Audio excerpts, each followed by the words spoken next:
লালমনিরহাটের পাটগ্রাম উপজেলার দহগ্রাম ইউনিয়নের মুন্সিপাড়া সীমান্তে আন্তর্জাতিক সীমান্ত আইন লঙ্ঘন করে শূন্য রেখা বরাবর কাঁটাতারে বেড়া নির্মাণ করেছে ভারতীয় সীমান্তরক্ষী বাহিনী বিএসএফ।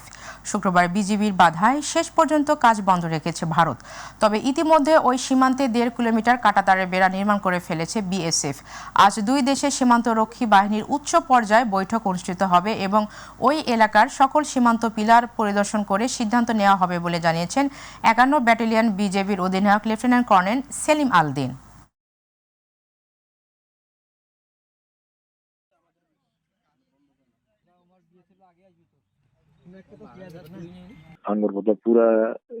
পুরা যত জায়গায় পিলার আছে পুরোটা ঘুরবো, দেখতে পাবেন, দেখি ওদের কি সমস্যা, কেন ওরা এটা নিয়ে তো ঝামেলা করছে, এটা আমরা বুঝতে চাচ্ছি। কালকে পুরোটা আমরা পরিদর্শন করবো। বিএসএফ সকাল থেকেই তারা অবাধে জিরো টলারেন্স লাইনের মধ্য দিয়ে তারা বেড়া কাটা দিচ্ছে। তো সকাল থেকেই দহগ্রামের মুন্সিপাড়া এবং খিতির বাড়ি যে ভারত এবং বাংলাদেশের দহগ্রামের যে বর্ডার এলাকা, এখানে উত্তপ্ত অবস্থা বিরাজ করতেছে।